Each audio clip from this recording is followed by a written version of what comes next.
It's been a long couple years in the market with the lawsuits, the housing market, and agents, team leaders, brokers are weary. And Steve Murray knows that more than anyone. He is the founder of RealTrends. He runs RealTrends Consulting now, an M&A and business valuation company for real estate brokers and teams. And he is also a senior advisor to HousingWire. And we talk all things M&A, valuation, broker profitability, and we also talk about the housing market and the impact the new administration may possibly have on it. So enjoy the podcast.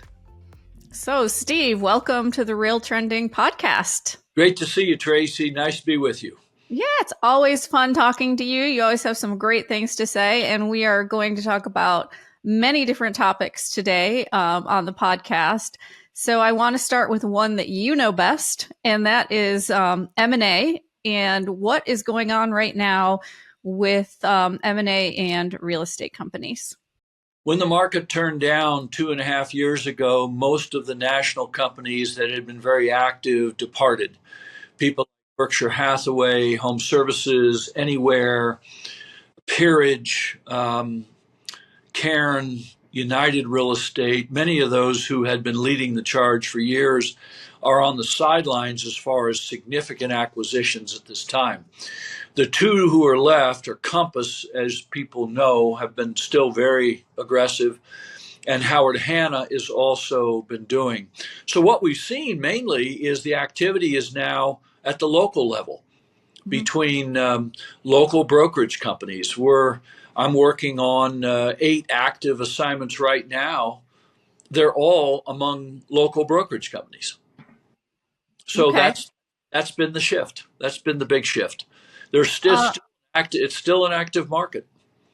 And so valuations, though, I assume have come down, A, because of the market, and A, because of the lack of demand, or is there still a lot of demand? It's just a different type of demand. There is still demand by brokerage companies to want to acquire other firms to improve their market share, et cetera. For two things, right? First, almost every brokerage in the country has seen a decline in their EBITDA, their profit. Well, that would bring valuations down absent anything else. Then you take the price pressure that was there because of competition among many of the national companies, that's gone. So now the competition is among local brokers. And while they don't pay the same multiples of EBITDA that some of the national guys did, it hasn't slipped that far because there are only so many good brokerage companies worth acquiring left in our industry these days. Yeah. And so what does the future look like? What can brokers kind of expect as they age out of the market, as they are ready to sell their companies? What should they know? There is no certainty that brokerage companies will still be there of any kind to acquire companies in the future. We don't know what 2 years looks like, much less 5 years from now. We expect that there'll be more consolidation, which means there'll be acquisitions. There are companies, for instance, like Fathom, that is still, they just announced a big acquisition back in October in Arizona, and others like them are making acquisitions in their particular segment of the brokerage business.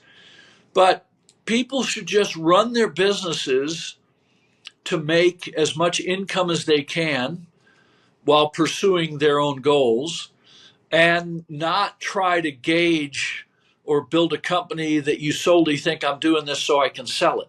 Build it to run it, to make money, to enjoy it. We don't know what the future holds. Which is contrary to the whole, private equity stance of build your company to sell it. Right. Yeah. I mean, look, these are, you have to have perspective on this. I mean, until 1997, there was a market for brokerage companies in the late 70s, early 80s when Merrill Lynch and Sears and Savings and Loans were in the business. But the prices and terms back then were like nothing like they are today, and Mhm. nothing like they were from 1997 when what became Anywhere and Home Services started buying independent brokers at very large at multiples we had and terms we had never seen before. And now that era may be gone. We don't know, but it may be gone. Other than Compass and Howard Hanna, we don't know if any of the historical companies will be back. And we don't actually know for sure there'll be new companies like them. We don't know. Yeah. Perhaps.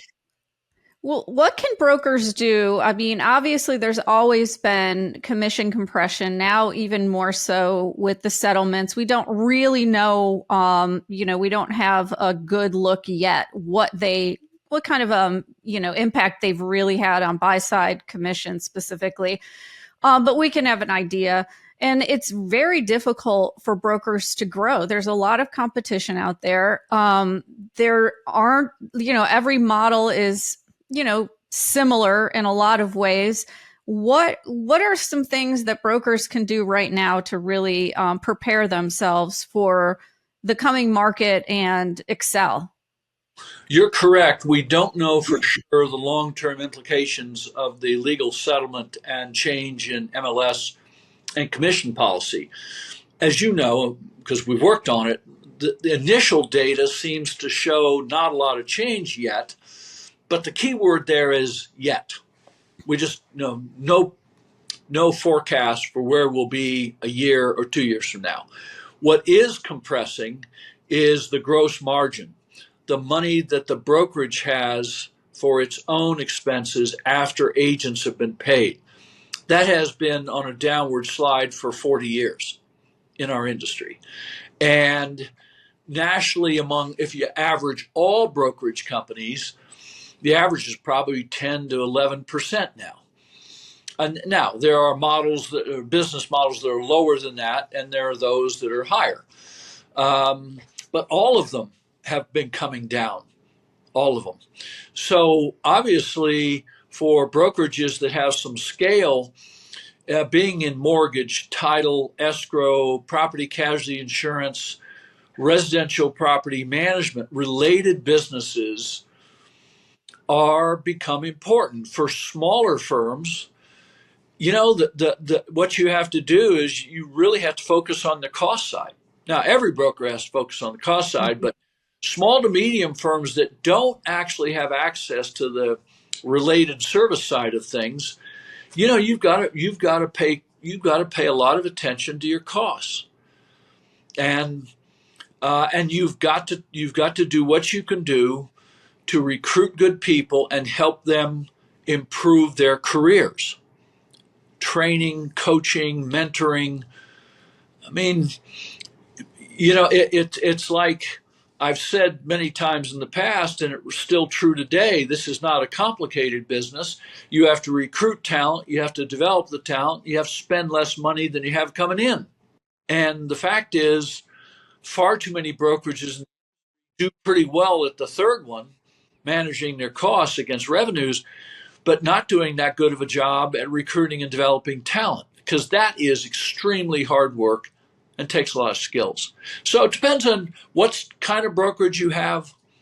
There are companies that are adding marketing and technology fees.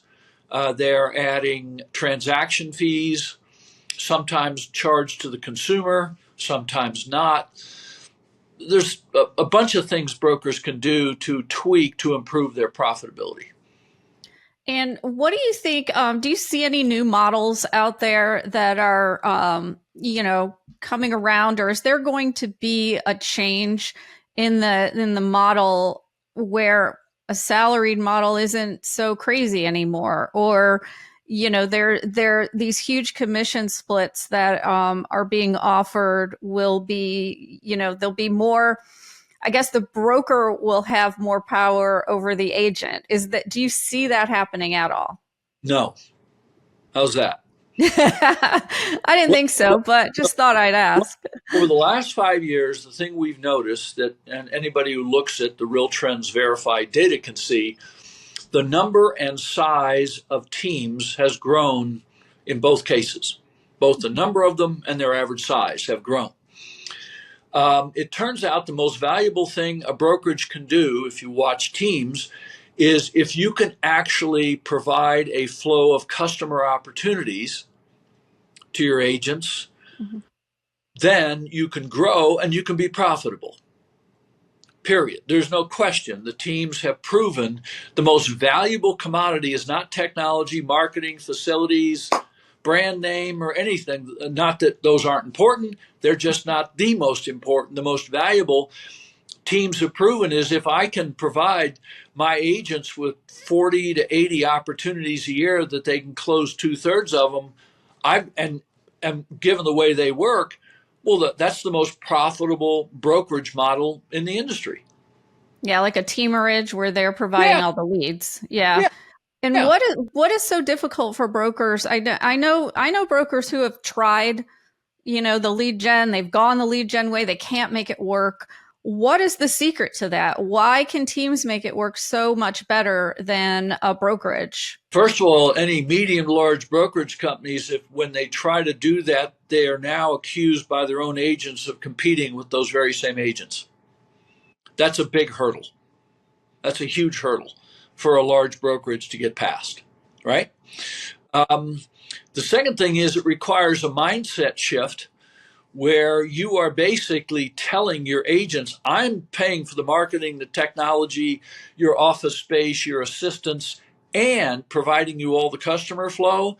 No, I'm not going to pay you 80 cents, 80% commission split. I'm going to pay you 35 or 40 because all you've got to do is take care of those people. That's all you have to do.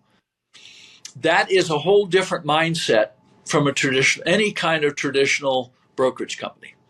Yeah. Those are the two problems they have. Those are the two main problems. So if you were going to start a company today, would you start a teamerage or would you start a traditional firm Well, now or I'm, now 100%? I'll get in all kinds of trouble with all my Yeah. friends. But really, if I'm starting today, I mean, the evidence is that a teamerage, if you want to call it that, is Hmm. can be grown. It can be scaled up. We've seen that proof, and Hmm. it's far more profitable than a brokerage company, even in the best days of our industry 30, 40 years ago. Yeah. Do you feel like teams are like the wave of the future, that brokerages should really focus more on recruiting teams or helping build teams, giving them business help to build those teams within the brokerage? Yeah, it clearly is a big opportunity. We did a study some years ago with the California Realtors, and we got results in through our survey questionnaires from 400 teams around the country. And all those teams, the great majority of them said there is great value in a brokerage company being associated with them. And you ask them, okay, what's the most valuable things? And they talked about legal and regulatory guidance, and talked about brand name. I mean, so they're saying there's value. Um, can you have a brokerage that has a bunch of these teams where your margins will be as good as the teams? No, probably not. But you structured correctly, there is value for a team, and there's a way to make some money on them. There's no question. But that's not a route to increase the profitability of a brokerage company. That's a way to increase your market share. Yeah, yeah, definitely. And I feel like this coming market is going, it's predicted to be better. I think you had a different prediction than HousingWire. So let's talk about your prediction for the market in 2025. Well, HousingWire, Lawrence Mhm. Yun, NAR, a bunch of people go, we're going to be up 10% this year. 3.9 to 4.3 or 4.4 existing home sales. For the most part, it's all predicated on a measurable decrease in mortgage rates. Why would they think that's going to happen? And by the way, a lot of those folks thought it was going to happen in 24. And a lot of folks thought it was going to happen in 23. The fact is, if you read enough economic forecasts, the incoming administration's economic policies probably put upward pressure to some extent on inflation. if inflation stays where it is now, or the factors like stimulating the economy with more deficit spending through tax cuts, right? Mm-hmm. Not going to tax Social Security, not going to tax tips. We're going to increase the SALT limitation. All those things put more money in the hand of families. That's good news. How does that help inflation? And inflation, if it stays where it is, the Fed keeps signaling if we can't see improvement, we're not going to lower rates. If we don't get lower rates, why does anybody think we're going to pop 10 or 15% in housing sales? Well, I I think think we'll, Trump, I think Trump we'll, has been demanding lower rates. So, yeah, good luck with that. yeah, By the way, he can't fire the chairman of the Fed, right. much as he'd like to, Or maybe, control it. So, or necessarily control it, yeah. all kidding aside. Mm-hmm. So I'm just being, I think I'm maybe being a little bit conservative, more so Mm-hmm. than HousingWire or NAR or others. But you know what? I'd rather have my clients out there planning for a 5% increase, maybe, than something more robust. Yeah. What about the recent executive orders with making homes more affordable? I know there hasn't been a ton of specifics around it. I assume a lot of that is focused on regulation and not actually the price of a home, but instead the price of building a home. But I don't know for sure. What have you read, and what are your thoughts on that? Good luck. I mean, first of all, the federal government does not control local zoning regulations. And yes, there are a number of states, Colorado, where I live being one of them, are trying to kind of rewrite the state into the local zoning laws. And that's not working very well because the cities and counties really resent the state saying, well, you've got to change your zoning laws to put affordable housing in. So you've got the same not in my backyard mentality in in metropolitan areas all over the country. That's one problem. Second problem, you've got, depending on who you're reading, you have higher labor rates, you have higher construction materials. It's not going up as like it did back in 2021, 22, but it's still edging up.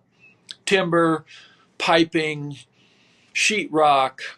I don't know where they are right now, but look, we've got a shortage of housing. I've written, depending on which numbers you look at, somewhere between 4 and 5 million homes, both single family and multifamily. The builders can't even build enough of that to supply the net new households we're forming. I mean, to catch up, they'd have to double and do that for 5 years. And I just don't see that in the cards. So, do you think that Trump is playing the long game, so it might get worse first and then it will get better? Or, tell me your thoughts on that. The tariffs, obviously, that has the potential to drive up the cost of construction. And, so people are focused on today and the next year. But what do you think eventually will happen? I think he is following his own book in The Art of the Deal, which is throw all this stuff out there, including acquiring Greenland and Canal and renaming the Gulf of Mexico. I mean, he's asking for the moon. He'll get something. He may not get the moon, but get something in return. I happen to agree with some of that, some of those strategies, because otherwise the world just stays static and says, no, we're not going to change anything. And he said, well, be prepared. There'll be a price if you don't meet us at the table and we work out a different arrangement. The tax cuts, I know he wants to get those through. He's got the House, he's got the Senate for 2 years, period. So if he's going to get those kind of things done, he's going to have to get them done in the next within the next year and a half, basically. And I think he will get most of those through. So yes, short term, there may be more stimulation that may cause at least a little upward pressure on inflation because there's more dollars to spend. Now the key thing, and he knows this, and his people know this, the number one thing they have to attack if they want to fix housing and so many other things is regulations. And the regulatory trap from the Obama administration all those years ago and the Biden administration, we know it in our industry. It just, there wasn't anything they didn't seek to regulate and try to control more, whether it's airlines, railroad, trucking. You look at the green trucking regulations that California is trying to impose on the whole country. It's ludicrous what that would do to our cost of delivered goods. So the Trump administration knows that one of the big causes of inflation is regulations that stifle supply. And I think they can have a big impact there. So I think short term, we may still have some upward pressure as they get their teeth into this thing. They sick Elon Musk and the Doge on the regulatory environment. We may see some improvement. We did during Trump's first term. Yeah. People get the impact of reducing regulations generally causes an increase in supply of goods. Yeah, well, and you've got the becoming energy independent again, which might drive down the price of goods as well. So, what's the energy factor in every manufactured good? Yeah. And suppose you're able to bring down the cost of a barrel of oil by 20 or 30%. Well, that's going to have a big impact on inflation and on the cost of final goods, no question, right? Things like that. And I imagine that I think any of us might be horrified to look at the regulations around the building industry. I mean, my personal experience is I'm on the elder board at a church. We're building, finally have a new church coming out of the ground. The cost of building that church per square foot doubled from 2020 to today, doubled, right? Embedded in there is probably several hundred, $200,000 to $300,000 of required things from the local government authorities. I mean, it just, and you say, well, what things? Well, traffic studies, followed by more traffic studies, followed by fire department review, followed by tweaking by the fire department, followed by approval, followed by, we think we missed a few things. And it's going to cost us 40 or 50,000 more to accommodate the fire department. Now, maybe those things are necessary to make, how would I know? All I know is you builders of single family, multifamily homes, they go through this every time they go to build something. And that increases the cost of housing. There's no question. Yeah. I want to switch gears and talk a little bit about what you're hearing out there as the biggest opportunities and the biggest challenges for agents, brokers in the business today, and where you see some bright spots. Well, look, I can only reflect the national data I see and then my own experience in my own area. At least here on the southern suburbs of Denver, it appears though we have a lot more inventory available. It does not appear, however, that sellers got the memo that they're not in total control of the price they're going to get. Buyers are very, very savvy. I think that this is, as I've said in past times like this is the great opportunity for the best agents and teams and brokerage companies. But it means they have to be very proactive in furthering their skills, their energy level, because this is when really good brokerages and good agents really benefit. Because a lot of people what I'm hearing is a lot of tiredness from 2.5 years of the market down and the struggles of inventory and the struggles of affordability, getting people, how do you afford a home? How are you going to afford a home at 7% mortgage rates and what the cost of homeowners insurance has done? Yeah. I mean, all those things combined. And the lawsuits. I mean, people are just weary in general. Yeah. Yeah. It's just a weariness. Okay. Take a deep breath and understand this is when great opportunities arise. For medium to large brokerage companies, I just had a conversation with a firm yesterday. I said, if you're tired, imagine how the men and women who have 2 full-time jobs running a firm with 15 agents. They're trying to manage agents and their feelings and their business, and they're trying to list and sell to pay their own bills. You have to be prepared to talk to these people, build a relationship, and offer them an alternative where they don't have 2 jobs anymore, but still leaves their pride in what they've built intact. But that's where the great opportunity is right now. I mean, Yeah. there are thousands and thousands of brokerages with 5 to 20 agents out there who it's tough for Well, many of them.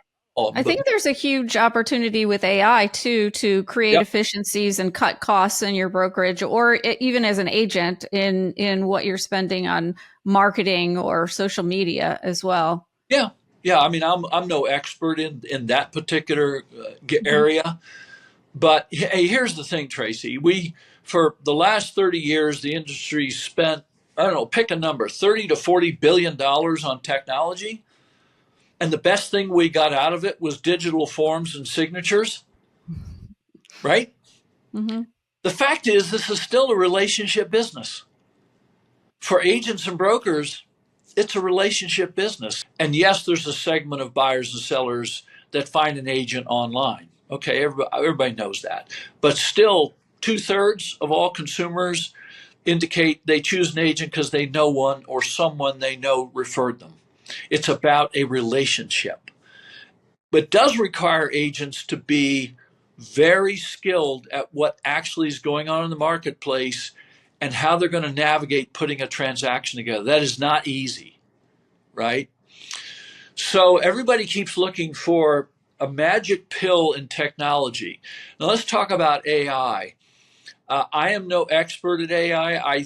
We are using it some here at RealTrends Consulting to do research and homework on marketplaces and trends and things. Very, very helpful.